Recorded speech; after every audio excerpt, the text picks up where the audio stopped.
Hello students, कैसे हैं आप लोग। उम्मीद है आपकी पढ़ाई अच्छी चल रही होगी। तो आज स्टार्ट करने जा रहे हैं अल्कोहल, फिनॉल एंड ईथर।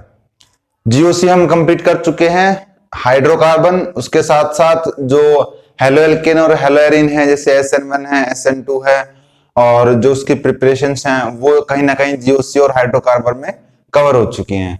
तो हेलो एल्केन को फिर से करने कोई फायदा नहीं। तो स्टार्ट करते हैं अल्कोहल, फिनॉल एंड ईथर। चलिए स्टार्ट करते हैं। तो स्टार्ट करते हैं अल्कोहल। अल्कोहल में क्या कि जिसके पास OH ग्रुप हो, है ना, OH फंक्शनल ग्रुप हो, जिसको हम क्या बोलते हैं, हाइड्रोक्सी। ठीक है, जिसका सफिक्स क्या लगता है, ओन, और हाइड्रोक्सी क्या है, प्रीफिक्स। मेनली जिसमें OH ग्रुप हो। अपन नोमेनक्लेचर में पढ़ के आया था ना, जहां पे हमने 2 हाइड्रोक्सी 3 हाइड्रोक्सी लगाया था और लास्ट में ओल लगाया था। सिंपल बॉन्ड हो। इनकी क्लासिफिकेशन कैसे कैसे करते हैं थोड़ी सी बता देता हूं, बहुत ज्यादा जरूरी तो नहीं है। क्लासिफिकेशन जैसे एक OH जुड़ा हुआ है तो मोनोहाइड्रिक, जैसे मान लो यहां पे CH3 जुड़ा हो तो इसको क्या बोलेंगे, मीथेनॉल। और वो क्या होगा, मोनोहाइड्रिक। मोनो मतलब एक, हाइड्रिक मतलब एक हाइड्रोक्सिल ग्रुप जुड़ा है ना। तो मोनोहाइड्रिक।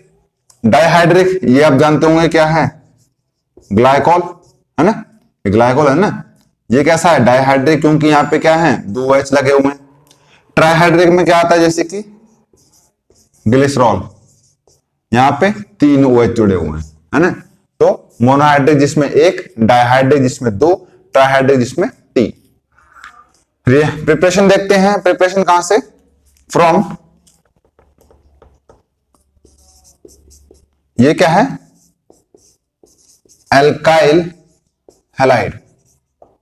ये रिएक्शन तो आप पीछे भी देख के आ चुके हो एल्काइल हैलाइड की, कि aqueous corner moist silver oxide Ag2O से रिएक्ट करवा दो, क्या मिल जाएगा, अल्कोहल, या फिर QH से रिएक्ट करवा दो।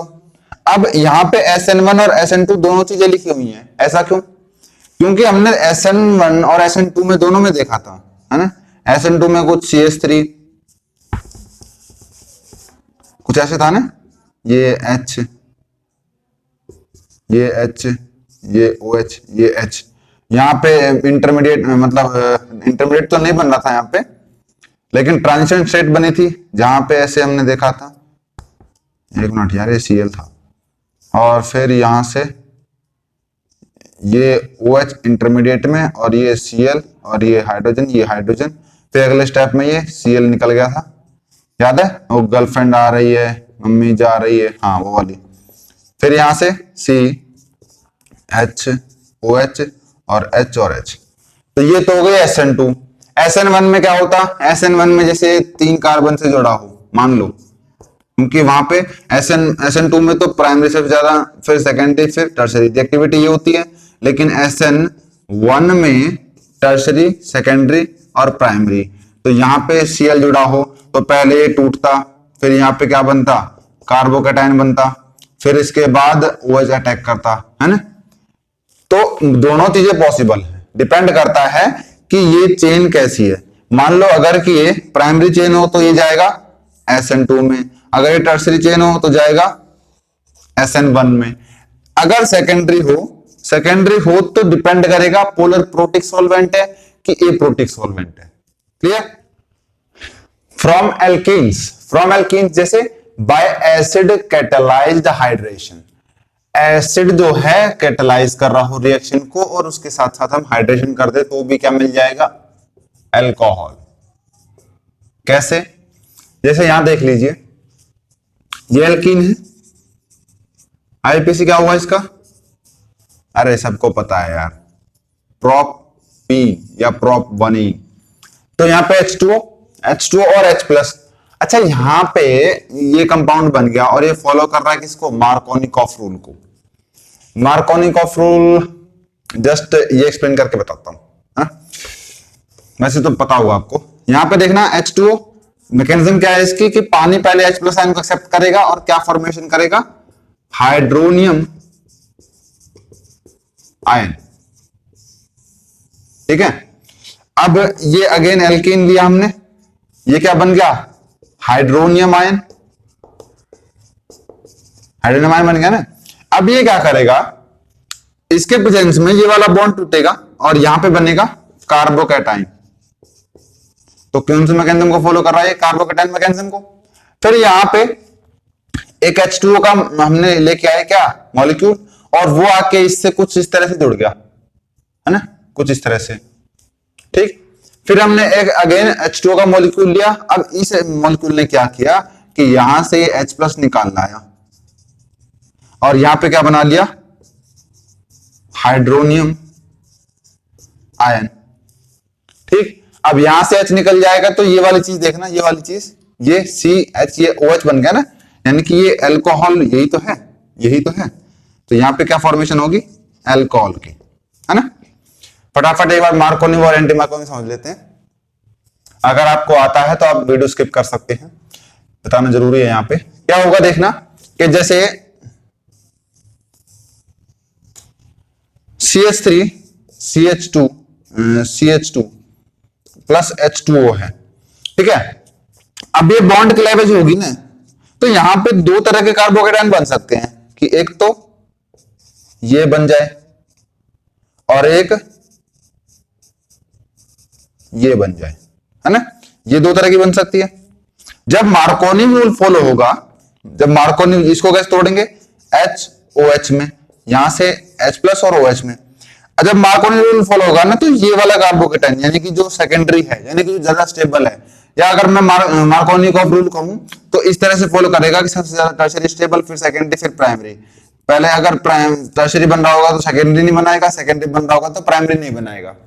तो यहाँ पे देखना सेकेंडरी बन रहा है तो इसको फॉलो करोगे तो यहाँ पे क्या बन जाएगा, OH और CH3, ये बना मार्कोनी का रूल के हिसाब से। लेकिन अगर यहाँ पे कहीं H2O2 होता, H2O2 क्या होता है, हाइड्रोजन परऑक्साइड, वहां पे क्या लगता है, एंटी मार्कोनी या खाराश इफेक्ट बोलते हैं जिसको। तो वहां पे क्या होता, यहां पे अगर सेकेंडरी बन रहा है तो प्राइमरी बनाएगा, टर्शियरी बन रहा है तो सेकेंडरी बनाएगा, मोर स्टेबल नहीं बनाने देगा कौन, H2O2। तो यहां पे प्रोडक्ट क्या फॉलो होगा, CH3 CH2 और CH2OH, ये प्रोडक्ट एंटी मार्कोनी में एप्लीकेबल। क्लियर होगी, अब नहीं बोलोगे, चले आगे। नेक्स्ट है by hydroboration oxidation. Hydroboration oxidation अपन पहले भी एक बार समझ चुके हैं, लेकिन यहां पे थोड़ा सा डिफरेंट है। यहां पे क्या यूज कर रहे हैं हम, डाइबोरेन। ये अगेन एल्कीन है, एल्कीन में यहां पे क्या यूज किया हमने, डाइबोरेन। रिएक्ट करके क्या किया देखना, यहां पे ये वाली चीज टूटी है, एक गई है इस वाले के पास और एक गई है इस वाले के पास। यहां पे कार्बोकैटायन फॉलो करेगा। अच्छा एक चीज ध्यान रखना, यहां पे कौन सा रूल फॉलो हो रहा है, एंटी मार्कोनी कॉफ, एंटी मार्कोनी कॉफ रूल, ठीक। देखना ना, ये मोरबल की ग्रुप है और यहाँ पे जो है प्राइमरी बन रहा है, तो किसको फॉलो कर रहा है, एंटी मार्कोनी कॉफ को। ऐसे यहाँ पे क्या करना, ये प्रोडक्ट बनने के बाद अगेन यहाँ पे सेम मॉलिक्यूल जो शुरुआत में लिया है वही दोबारा ले लेना है।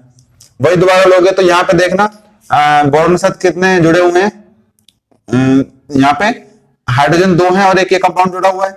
अब यही कंपाउंड अगेन वही बॉन्ड टूटेगा तो एक हाइड्रोजन ये वाला कंपाउंड खा जाएगा, तो यहाँ पे BH बचा और इसका हो गया ट्वाइस। क्लियर भाई, यहाँ पे क्या है, मैं ये मान सकता हूं ना कि इससे ये पूरा एक मॉलिक्यूल जुड़ा हुआ है। अब इसी से मैं एक और मॉलिक्यूल जोड़ना चाहूं तो एक हाइड्रोजन खा जाएगा इसका, है ना भाई। एक हाइड्रोजन निकलना ही पड़ेगा, एक हाइड्रोजन यहाँ पे बॉन्ड टूटेगा। देखना यहाँ पे जब एक हाइड्रोजन शिफ्ट करेगा, यहाँ पे जब बॉन्ड टूटेगा तो यहाँ पे हाइड्रोजन जुड़ेगा, हाइड्रोजन जुड़ेगा तो ये CH2 तो हुआ है ना। तो ये BH बन गया। अब यहाँ पे हमने अगेन एक मॉलिक्यूल लिया, वही सेम तीसरी बार, है ना, पहला यहाँ पे, दूसरा यहाँ पे, तीसरा एक और बार। तो यहाँ पे क्या बना, जो एक हाइड्रोजन था बेचारा वो भी चला गया। अब ये कुछ ट्वाइस जुड़ गए इससे और बोरोन से, और बोरोन की वैलेंसी पूरी होगी। बोरोन का एटॉमिक नंबर कितना होता है, 5, तो 2 3, तो आउटर में कितने हैं, 3 ही है ना। तो किसको शो करता है, बोरोन 3 को। अरे ग्रुप 13 भी तो है, ग्रुप 13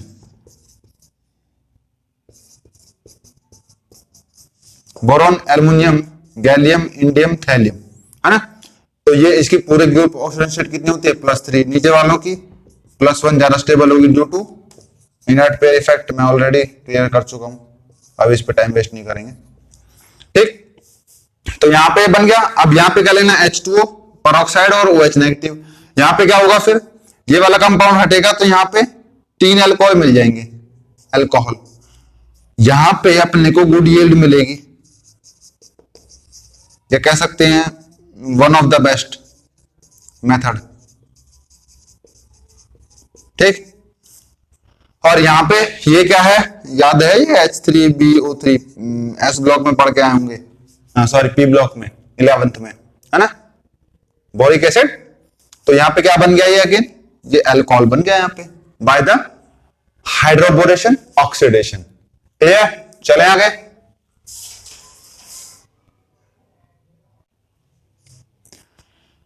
नेक्स्ट पे चलते हैं, ऑक्सीमर्क्यूरेशन डीमर्क्यूरेशन। मैं ऑलरेडी करवा चुका हूं, लेकिन आप वो काफी टाइम अगर उसको करवाए तो थोड़ा सा देख लेते हैं। ये क्या है, mercuric acid in the presence of water and sodium borohydride. तो यहां से इसमें रिएक्शन करके क्या बनेगा, प्रोपेन टू ऑल। इसकी मैकेनिज्म मैं पीछे करवा चुका हूं, आप जाके देख सकते हैं, या देख के आए होंगे तो अपनी नोटबुक में से रिवाइज कर लीजिए। ठीक, ऐसे यहां पे ये अगेन एल्कीन है, ये भी एल्कीन था ना, कुछ तो गड़बड़ है यार, एल्कीन। तो एल्कीन से यहां पे इसको क्या बोलते हैं, वाटर गैस। याद है, वाटर गैस और सिन गैस, CO+H2 को, कार्बन मोनोऑक्साइड और हाइड्रोजन को, इसके प्रेजेंस में टेट्रा कार्बोनिल कोबाल्ट। ये देखिए, ये CO4 है ना, तो टेट्रा कार्बोनिल कोबाल्ट को ले तो यहां पे क्या बनेगा, एल्डिहाइड बनेगा। अब ये एल्डिहाइड की प्रिपरेशन में दोबारा लिखूंगा तो रिएक्शन नहीं लिख पाऊंगा, सॉरी। यहां पे एल्डिहाइड बना, एल्डिहाइड से फिर यहां पे क्या लिया हमने, ये लिथियम एल्यूमिनियम हाइड्राइड, जिसको LiAlH4 के फॉर्मूले से भी जानते हैं। तो ये क्या है, ये एक स्ट्रॉन्ग रिड्यूसिंग एजेंट है, स्ट्रॉन्ग रिड्यूसिंग एजेंट है। तो क्या होगा, ये इसको रिड्यूस कर देगा। हमने ये पढ़ रखा है कहीं ना कहीं कि क्या था कि अल्कोहल को ऑक्सीडाइज करोगे तो एल्डिहाइड एंड कीटोन बनेगा, और इसको फर्दर ऑक्सीडाइज करोगे तो कार्बोक्सिलिक एसिड बनेगा। अब इसको रिड्यूस करवाओगे कार्बोक्सिलिक एसिड को तो एल्डिहाइड कीटोन, और इसको रिड्यूस करवाओगे तो अल्कोहल। अब यहां पे यही हो रहा है, एल्डिहाइड को रिड्यूस करवा रहे हैं स्ट्रॉन्ग रिड्यूसिंग एजेंट से, तो क्या कर रहा है, अल्कोहल बन रहा है। सिंपल है। वक्कर प्रोसेस भी ऑलरेडी हो चुका है, ये अगेन एल्कीन। अच्छा, ये ध्यान रखना है, स्टेप अप रिएक्शन है, कई बार पूछ लेते हैं डायरेक्टली। स्टेप अप रिएक्शन कैसे है कि यहां पे 2 कार्बन की चेन है, यहां पे 3 कार्बन की मिल रही है, एक स्टेप बढ़ रहा है, स्टेप अप रिएक्शन, है ना। तो यहां पे एल्कीन, एल्कीन में ये पैलेडियम डाइक्लोराइड और H2O, ये कॉपर्स क्लोराइड। अगेन वही फॉर्मेशन होगी क्या, एल्डिहाइड की, पैलेडियम और 2HCl से अपने कोई मतलब नहीं है। LH अगेन इसकी यही कहानी है, क्या है, स्ट्रॉन्ग रिड्यूसिंग एजेंट, क्या कर देगा, रिड्यूस अल्कोहल में, कोई दिक्कत नहीं। हाइड्रोक्सिलेशन बहुत अच्छे से करवा चुका हूं, बेयर्स रिएजेंट लास्ट 2-3 लेक्चर में ही हुआ है। ऑस्मियम टेट्राऑक्साइड ये भी हो चुका है।